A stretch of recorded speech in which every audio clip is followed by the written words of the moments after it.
Amamba anganba tayonaraba miyoyni hairasira. Nungdangi pung mapan tarakpa duwaida Mekirasto TV do on tawduna ngaihak yengduna lay. Mangda layriba table machadudana thamli whiskey brand anige. Amana Monkey Soldier Scotch Whiskey. Aduga amana Black Dog Centenary Whiskey brand. Anido table do da thamli. Amadagi thakpaloira kadore. Aroiba sarukdo glass to da haizele. Aduga nakandagi ice cube khara lauraga wine glass to da hekta thade. Glass to one sota loisele. Bottle amadi loiselakle. Adubu ngawbagi mami ude. Lakliba paudo munna mamit kupta yengduna le. Makataba pauda ayuki pung mari muktaba matamda sekmaijing khunawgi manung changsana leiba khun amada miyoy ama sina fangle. Postmortem gi report matung inna miyoy asi drug test ta positive oina lakpani. Adubo victim asigi imung manung singna miyoy asi drug sizinakhiba leite haina paudamle. Thawong asi sakhangdaba misak amana khushinaduna tawbani haina chingnaba poi haina haire. Adubo report ki matung inna murder ka mari leinaba report phangba ngamde haina hairari. Mekiras nakandagi TV remote lamlaga TV du muthatle. Aduga makhutta pariba wine glass to amukta punna thakchile. Nakanda leiriba churup box to lamlaga box to dagi churup machai ama satoktuna chamlaga thakpa hawi. Tanjaduda nakanda leiriba phone do ring khingle. Mekiras phone do lokhatlaga kanano haina yengbane. Phone screen duda chongthorakliba mingdu ubada chinbaldo khazik chinglap noi. Aduga call du fat paikhatle. Phone dudagi ngangle iba mayamdo mamunna tai. Wahai khuding munna kupthana tai. Aduga nokfit tawna. Okay thamo. Made na loisindoine. Noina loisinbiyade. Marin tingini. Aduga ina loisindoine. Sokhalam gana. Tek tek lawn lehelam. Wahai se hairaga phone do fat kai. Aduga makhota pairamba churupto ashtray da namsinduna muthatle. Famlambado fok hagatuna magi wardrobe mayada changduna thongdo fat hangdoklaga black machugi leather jacket do fat law thoga lisile. Aduga uppudo high fit chingthoklaga wall da attach tawduna thamliba locker do password namduna hangdoklaga manungda yauriba nongmaidu puthoraktuna maru kaya yauri haiduna check tawi. Aduga kuide nongmaido amuk yepsinkre. Locker do khumjilamlaga table leiriba adomda lai. Table mathakta leiriba whiskey do tap lokhatuna cape do fat hangdoga thakchile. Ising ni khanba mali mawongdo amuki khothakta bottle do tangkhai chenkre. TV mamangdagi gari sodo lauraga kumthare. Gari khamliba adomda laktuna gari do start tawduna muk thawdorakle. Pung tara muk tare mana thoraklibado gari do speed kalap netuna aimol ngairong tana thawdare. 46 kilometer do chaurakna pung ama khara henbalamni. Aduba speed tuna kanman kibanara natraga lamduna naksilak pagira amadi oire. Pung ama phadana mafamduda thunglare. Gari do yum amada thousinduna khami. Gate do hangdoktuna changlakpani. Leiriba nupadugi manak tamna khong thang do kalap thangduna laklare. Hoi mai hainade. Nupaduna mang thaduna chatpa hawi. Mekira sutumina adumak inay. Anido wangang nade. Magi thokpani chatnaribado. Yumdo ka hena phajana saba nate. Hek yengbada icham chamba yumni. Mi leinay ayuk nungthildana. Imungi miyoygum nupi khar yauna adumakle. Nungdang khaktangni nupa group khaidoktuna leire.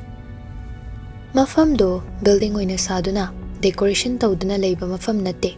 Tarutanana thambagi mami amadi tari. Yumsi hek ubada makhongna thongna lairimbi ama changlakadaba male. Adubo manungi warina kamdawba. Khangba ngamde. Mapan thongi saktam khaktangna lepa yade haibadune. Mang thaduna chatliba nupado mirak narak yengduna tengki leiriba ado hangdoktuna kumthaki. Mekira suhoi mai haida nupadogi matung adumak inaraktuna masu kumthaki. Makhada group punduna leiramba singdo Mekiras lakpa ubada haifet yengle. Mekiras changsinduna ahangba chawkriduda tapna famthaduna mangda taduna leiriba nupaduda karimnaba minok ama nukle. Nakandagi nupa amana, Sir, Makha. Haido yadi, marinyam kai. Mahana khadana, kyam kuina khadoiba. Shot ahum di thagre sir. Mekiras nupaduda haifet yenglaga. Aina ka henjin gano na haibana dro. Kaigino. Aigi order yaudana tawride. Noina tawningbada tawba yai kaina aina noida order tawkhibraba. Nupadu Makiraski khon kalakpaduda kirup yengduna nate sir hanadagi use tawba manba ani mukto phau masadu kem tawdi aduda amamuk hapchenbani. Makiras to minangai hakle adubu kuide nupa amada onsinduna haire masida phazilaga thamse nongmagi khara pisilaga numit mangani aduga sigi manungda maro lolaktrade loishilu yar ka hena thajingana likhun ama he khangkibada chingnakini gyanda hoi sir. Makiras nupadagi manakta haifet changsile aduga manglaga urum tawraga leiriba nupaduda munna yengduna shingnarakladi aina shu nangbu limna tharui haibase noigi na koktuna khangdreni mana lotana ifamdagi kyam kuina lodoiba macha khra hana loshingadabani ujau ma yanthatpa matamda ujau du fatlauna yanthatte kaigino khangbro khanglam loine ai haigeda masa mayam do hana yanthatpa mathau tadro ha tadro ne tabani ne aduna na khoi macha mayam si hana loishindoiba khangi ko phajana haise gyandari ko wahai se hairaga non tharambado chapting namuk lepkre aduga safu kala nupadu da kausilami nupadu chaina faude adumak manglaga leiri. Makiras changlaktuna amuk famthai aduga tablapna tabak khuding chiksina to yam chiksina gyandari ko fani sir. Nupadu hosik phau manglaga leiri adubo Makiras sangkraba ehingdo mamit oishinde tomina famlaga dumak leiri. Nupadugi mang oirapna ayukki nongan phung tawrakpa pung ahum aduaida nupadu gyan tare mangda Makiras famlaga lerambado haifet ngakchanaba phawi. Makiras nokmi tawduna hello kaigino noina ibo mafamse puraise nasakto yam phase mina phase haini adugi phasabri inge haidana puraiba ko puraine. Nupadu famlambadagi fog hogatle aduga noida tawriba langdo aina kini haina khaliro khande mirot ki khongbunai singbo aina kedabai kidoino noidi heroni beti aine natrane manida si haiduna hauna nogle. Nupadu sauna Makiras ki manakta changsilake haina tawbadu ubada leiriba angang singduna nupadu phasinduna thamkre. Makiras famlambadagi hogatuna nupadu gi manakta changle aduga noklaga nangi se ai hat ke kaina khaliro noi boss na ai hatlu kaina sinabro ha sinabra hayuni ai thado haibane. Makiras pharamliba angang singduda thado haina ingit pirakpadu ubada tapna thadoi adubo Makiras ki mamang oirap adumak lepli nupadu saurap tawna Makiras ta onsinduna kaino nang pamise hairo hairage yam ngai ngam drama le ai kem hen ba pamdida supna gi nangse adushu kafet ka nganjariba pit lawdo ai mafam sida yam thuna do ai jitki ai bu phazila thamlaga akana thoire haibadi khakhangan. Makiras saugatte adumak nokmi tawduna khumlei adadem daironi WakhaL hange si wasingse chumna khumaba aina nangbu dum thadoi adushu khudakta aina nangbu tinki adugidi kyongwang. Nupadu Makiras ta haifet yenglaga kai wahang Yaikhom bagadai dale ai khangde kaigi khangodeba hairo khangbam toi khongbunai oiraga adu phau khangdaba ai khangde. Makiras makhutna laibak ta haifet hotlaga nokfet tawduna hairo koina sangda ningre sacha thairo loishinarse ai shuware nang shuwaramani ai khangdi. Makiras noklaga narin yam khai duni ne dude asi haiduna khanghauda safu kanna mathabakta kawi nupadu longna haithai. Makiras fatharamba miholdo fathabangam laktraba mal sagolaktuna nupadu bu phuba hore leramliba nupa singdu su khamdokte dumak tumin yengla lei kaida lei hairo ai khangde ai ta singna khangde ai di makoi myamna taw haiba thabak tu tawjaba khakdangni ai kishu khangjade Mekiras puram-badu chap lepli, aduga nupadu-da yenglaga. Tasingna nang khangdre. Tasingna ay khangjade. Pau phangde. Phangde. Mekiras puram-badu chap lepre, aduga leiriba angang-singduda onsinduna haire. Numit mangani maril ding, aduga aina haikibasingdo noi tawgadabani. Pau piro, numit mangani suwa numita, aduga makhataba pau ay hairake. Aduga makhoida pijabagi wani. Nakhoigi marakta amana hek taste tawramladi aina nakhoi miyamsu khudakta hatukadabani. Wahai se hairamlaga Mekiras mathakta kakhale, aduga washroom changduna veshin manakta changlaktuna tape to tapna thadoi. Mamaidu ising aingbana haifeta thoi, aduga mangda thetliba mingselduda masagi saktamdo munna yengje, aduga pendana machinda solai. Aigi pibamse nang nu ihanbani paikomba. Nang aina limna tharoi. Lila si nang na haudombani. Nang budi aina limna tharoi. Ipamdagi nang na lot kibashiyar. Aina pangnaba thini. Kaidong ngamdoiba nang ningonda. Ningsing lai tanan bi ing lawi nupi na kaplaga haijakibado. Monica Mekiras ki makutu chet na paiseladuna kaplaga haire. Yambo, ay paikomana ni. Mana bu. Wahai krasi phawba haiba ngamdre kaplaga leikre. Mekiras Monica gi wadu tabada masado ting laukre. Monica gi makutto tapna nanthabi aduga abe kashu tawri nang kashu tawri yamung leisidi nang kashu tawri ai lei. Monica hospital gi betuda Mekiras tatu yenglaga leijai meetingduna wakaya hainingli habidi takle adubu ngamdre wa phasana haiba phaw mangamjedre. Mekiras Monica gi meeting do gyan tai pendaba sum hengale maraksida laman singingbagi ina shin thungna chen kremi kupsida. Yambo madang mapukliramladi ayambungi manakta tum laisage ko ima pabunggi aningba pambasu hadang mapuki oinadi aina sibat obangam gadaba mati. Yambong nang makoi bulun tobiu ko yambong. Kaino be nang na hari do ba kaino ba hojiksu lemina kidoini ikoi puna kaigino nang dum na hari do. Monica aroiba minok ni mikuptuda noklam libado aroiba minok ukidre amakhana nungsirabi tanau bi magi minok do.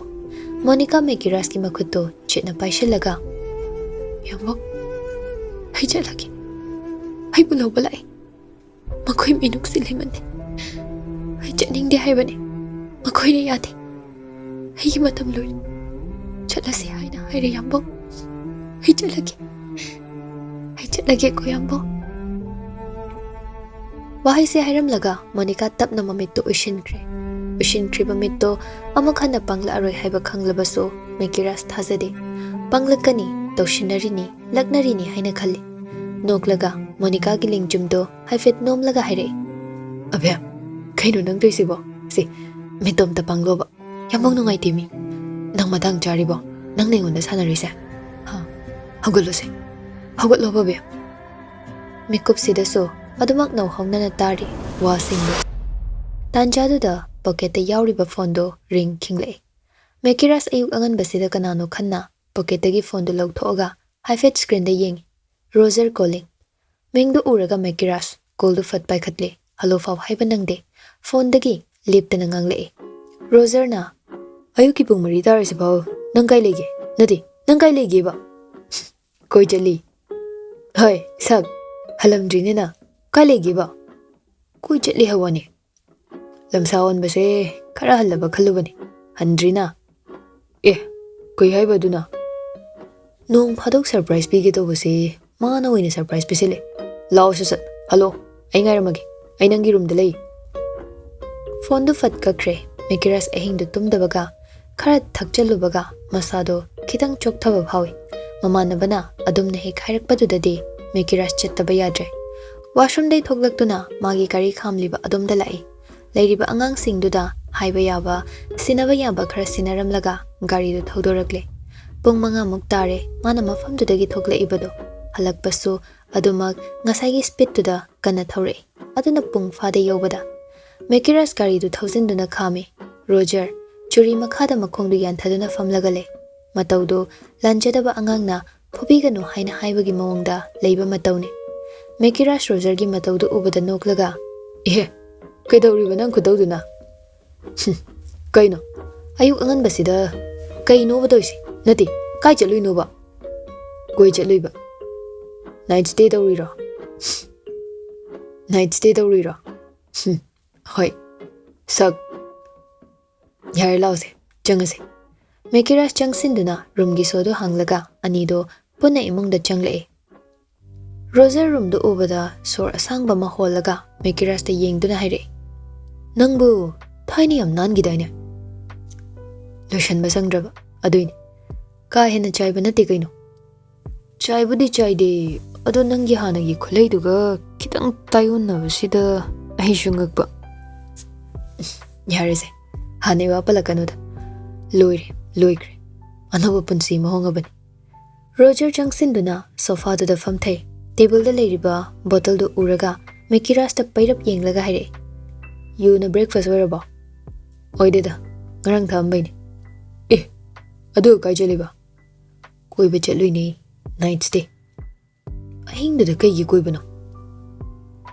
ꯆꯠꯄ ꯌꯥꯗ꯭ꯔꯣ ꯅꯠꯇꯦ ꯑꯍꯤꯡꯁꯦ ꯀꯅꯥꯅ ꯀꯣꯏ ꯆꯠꯅꯒꯦ ꯃꯤ ꯇꯨꯝꯅꯗꯧ ꯃꯇꯝꯁꯤꯗ ꯑꯌꯨꯛ ꯅꯨꯡꯊꯤꯟꯗꯤ traffic jam ꯌꯥꯝ ꯑꯣꯏꯗ꯭ꯔꯣ ꯑꯗꯨꯒꯤ ꯇꯟꯗꯅ ꯑꯍꯤꯡꯗ ꯑꯣꯏꯅ ꯆꯠꯄ ꯍꯩ ꯒ꯭ꯌꯥꯟꯒ ꯇꯥꯗꯦꯗ ꯑꯩꯅꯦ ꯅꯪꯅ ꯇꯧꯔꯤꯁꯦ ꯀꯩꯅꯣ ꯑꯩ ꯈꯪꯗꯦꯀꯣ ꯈꯪꯕꯁꯨ ꯉꯝꯗꯦ ꯅꯪꯅꯁꯨ ꯈꯪꯍꯟꯗꯦ ꯈꯪꯉꯛꯀꯅꯤꯗ ꯃꯊꯪ ꯉꯥꯏꯕꯗ ꯀꯜꯂꯨ ꯑꯗꯨ ꯂꯣꯏꯁꯤꯜꯂꯨ ꯋꯥꯀꯤꯡ ꯉꯥꯏꯍꯥꯛ ꯆꯠꯂꯨꯁꯤ ꯂꯥꯎ ꯀꯥꯏꯗꯩꯅꯣꯗ ꯑꯍꯤꯡꯒ ꯇꯨꯝꯗꯦ ꯑꯩ ꯉꯥꯛꯇ ꯇꯨꯝꯒꯦ ꯅꯪ ꯑꯗꯨꯝ ꯆꯠꯂꯣ ꯋꯥꯀꯤꯡꯗꯣ ꯎꯅꯗꯕ ꯀꯨꯏꯔꯤ ꯑꯗꯨꯒꯤꯅꯤ ꯀꯩꯅꯣ ꯑꯁ ꯑꯗꯣ ꯑꯌꯨꯛꯁꯤꯗ ꯋꯥꯀꯤꯡ ꯆꯠꯇ꯭ꯔꯗꯤ ꯌꯥꯗ꯭ꯔꯣ ꯅꯨꯡꯊꯤꯟ ꯄꯨꯟꯕꯗꯤ ꯌꯥꯗ꯭ꯔꯕ ꯔꯣꯖꯔ ꯃꯦꯀꯤꯔꯥꯁꯀꯤ ꯇꯨꯝꯗꯕꯒꯤ ꯃꯁꯥ ꯏꯆꯣꯛ ꯆꯣꯛꯊꯕ ꯁꯛꯇꯝꯗꯨ ꯎꯕꯗ ꯅꯨꯡꯉꯥꯏꯇꯕ ꯐꯥꯎꯔꯛꯏ ꯑꯗꯨꯒ ꯍꯣꯏ ꯇꯨꯝꯃꯣ ꯑꯗꯨꯗꯤ ꯑꯩ ꯁꯤꯗ ꯁꯨꯝ ꯂꯩꯒꯦ ꯑꯩꯁꯦ ꯃꯤꯅ ꯐꯥꯈꯤꯅꯤ ꯀꯥꯏꯗꯨꯔꯕ ꯏꯇꯨꯗ ꯍꯦꯟꯖꯤꯜꯂꯦ ꯍꯣꯏꯅꯦ ꯃꯦꯀꯤꯔꯥꯁ ꯆꯪꯁꯤꯟꯗꯨꯅ ꯗ꯭ꯔꯦꯁꯀ ꯍꯣꯡꯗꯈꯩ ꯐꯃꯨꯡꯗ ꯂꯣꯡꯅ ꯍꯥꯏꯊꯈꯤ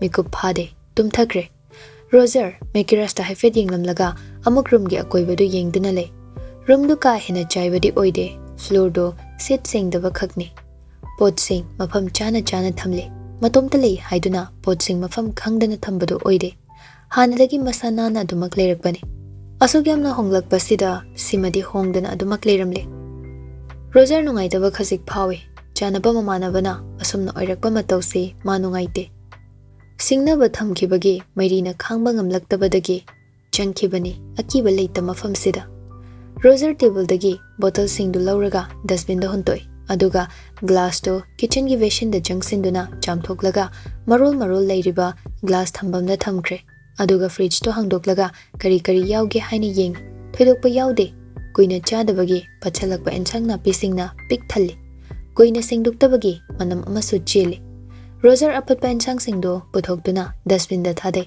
ꯑꯗꯨꯒ ꯐ꯭ꯔꯤꯖꯇꯨ ꯁꯦꯡꯗꯣꯛꯄ ꯂꯣꯏꯔꯒ ꯅꯥꯀꯟꯗ ꯂꯩꯔꯤꯕ ꯐ꯭ꯔꯤꯖ ꯃꯆꯥꯗꯨ ꯑꯃꯨꯛ ꯍꯥꯡꯗꯣꯛꯇꯨꯅ ꯌꯦꯡꯏ ꯌꯥꯎꯔꯝꯂꯤꯕꯁꯤꯡꯗꯨ ꯆꯥꯕ ꯌꯥꯕꯗꯤ ꯑꯃꯠꯇ ꯌꯥꯎꯔꯝꯗꯦ ꯕꯤꯌꯔ ꯈꯔꯒ ꯋꯥꯏꯟ ꯈꯔꯒ ꯌꯥꯎꯔꯝꯃꯤ ꯔꯣꯖꯔ ꯃꯗꯨ ꯎꯕꯗ ꯁꯣꯔ ꯑꯁꯥꯡꯕ ꯑꯃ ꯍꯣꯟꯇꯣꯛꯏ ꯑꯗꯨꯒ ꯐ꯭ꯔꯤꯖꯇꯨ ꯑꯃꯨꯛ ꯈꯨꯝꯖꯤꯟꯈ꯭ꯔꯦ ꯃꯦꯀꯤꯔꯥꯁꯇꯤ ꯔꯣꯖꯔꯅ ꯇꯧꯔꯤꯕꯁꯤꯡꯗꯨ ꯈꯪꯗꯦ ꯏꯁꯤꯁꯤꯅ ꯅꯤꯡꯉꯥꯏꯗꯅ ꯇꯨꯝꯂꯤ ꯇꯥꯟꯖꯥꯗꯨꯗ ꯔꯣꯖꯔꯒꯤ ꯐꯣꯟꯗꯨ ꯔꯤꯡ ꯈꯤꯡꯂꯛꯏ ꯄꯣꯀꯦꯠꯇꯒꯤ ꯐꯣꯟꯗꯨ ꯂꯧꯊꯣꯛꯂꯒ ꯁ꯭ꯀ꯭ꯔꯤꯟꯗ ꯍꯥꯏꯐꯦꯠ ꯌꯦꯡꯏ ꯃꯅꯤ ꯇꯣꯝꯕ ꯀꯣꯂꯤꯡ ꯔꯣꯖꯔ ꯃꯃꯤꯡꯗꯨ ꯎꯕꯗ ꯀꯣꯜꯗꯨ ꯐꯠ ꯄꯥꯏꯈꯠꯂꯦ ꯃꯤꯁ ꯀꯣꯜ ꯂꯩꯔꯝꯃꯤ ꯎꯏꯔꯤ ꯃꯅꯤ ꯇꯣꯝꯕꯅ ꯍꯥꯏꯔꯛꯏ ꯑꯩꯅ ꯇꯧꯔꯝꯕꯅꯤ ꯀꯩꯗꯧꯔꯒꯦ ꯑꯩ ꯊꯣꯛꯂꯦ ꯀꯔꯝ ꯀꯥꯟꯗ ꯉꯔꯥꯡ ꯅꯨꯡꯗꯥꯡ ꯃꯅꯤꯄꯨꯔꯗ ꯌꯧꯔꯛꯄꯅꯤ ꯑꯣ ꯍꯣꯔꯦꯟ ꯆꯪꯕ꯭ꯔꯣ ꯄꯨꯡ ꯀꯌꯥꯅꯣ ꯄꯨꯂꯤꯁꯅꯕꯨ ꯁꯪꯕ ꯂꯩꯕ꯭ꯔꯣ ꯁꯟꯗꯦ ꯐꯥꯎ ꯗ꯭ꯌꯨꯇꯤ ꯆꯠꯂꯀꯥꯟꯁꯤꯗ ꯉꯁꯤꯗꯤ ꯆꯪꯍꯜꯂꯨ ꯀꯨꯏꯔꯦ ꯄꯨꯟꯗꯕ ꯑꯝꯇ ꯄꯨꯟꯁꯤꯕ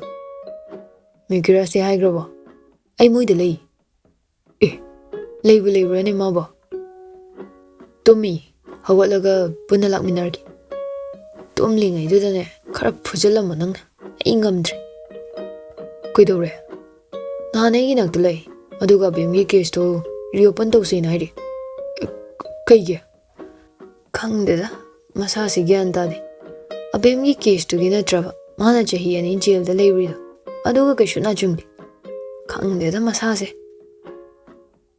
ꯈꯪꯗ꯭ꯔꯦꯗ ꯑꯁꯨꯛ ꯆꯦꯟꯖ ꯇꯧꯔꯤꯁꯦ ꯀꯩꯒꯤꯅꯣ ꯍꯥꯟꯅꯗꯤ ꯁꯨꯃꯥꯏꯅ ꯇꯧꯔꯝꯗꯕꯅꯤ ꯃꯥꯁꯦ ꯅꯤꯡꯉꯥꯏ ꯍꯦꯟꯃꯜꯂꯦ ꯑꯉꯥꯡ ꯃꯆꯥꯅ ꯅꯤꯡꯉꯥꯏ ꯇꯧꯔꯛꯑꯒ ꯃꯤꯊꯥꯏꯒꯨꯝꯕ ꯄꯤꯖꯔꯒ ꯊꯦꯝꯕꯗꯤ ꯀꯩꯁꯨ ꯀꯥꯏꯗꯦ ꯐꯒꯤꯅꯤ ꯑꯗꯨꯒ ꯑꯆꯧꯕ ꯃꯥꯅ ꯅꯤꯡꯉꯥꯏ ꯇꯧꯔꯛꯄꯁꯤ ꯊꯦꯝꯅꯕ ꯍꯣꯠꯅꯔꯛꯄꯗꯅꯦ ꯖꯥꯠ ꯖꯥꯠꯀꯤ ꯗꯤꯃꯥꯟ ꯌꯥꯝ ꯂꯥꯛꯏ ꯐꯨꯔꯣ ꯅꯪꯅ ꯄꯨꯂꯤꯁꯇꯣ ꯊꯣꯛꯏ ꯑꯁ ꯉꯥꯏꯍꯥꯛ ꯉꯥꯏꯍꯥꯛꯀꯤ ꯅꯤꯡꯂꯛꯄꯗꯨꯅꯤ ꯃꯥꯅ ꯇꯧꯔꯤꯁꯦ ꯑꯁꯤꯅ ꯀꯣꯟꯅ ꯀꯥꯏꯔꯛꯀꯅꯤ ꯍꯥꯏꯕꯁꯦ ꯃꯥ ꯈꯪꯗ꯭ꯔꯦ ꯖꯦꯜꯗ ꯂꯩꯔꯨꯕꯗꯣ ꯄ꯭ꯔꯨꯐ ꯂꯩꯔꯝꯗ꯭ꯔꯗꯤ ꯃꯥ ꯄꯨꯟꯁꯤ ꯆꯨꯞꯄꯒꯤꯅꯦ ꯂꯩꯗꯣꯏꯁꯦ ꯃꯥ ꯀꯩꯝ ꯈꯟꯗꯦꯅꯦꯁꯦ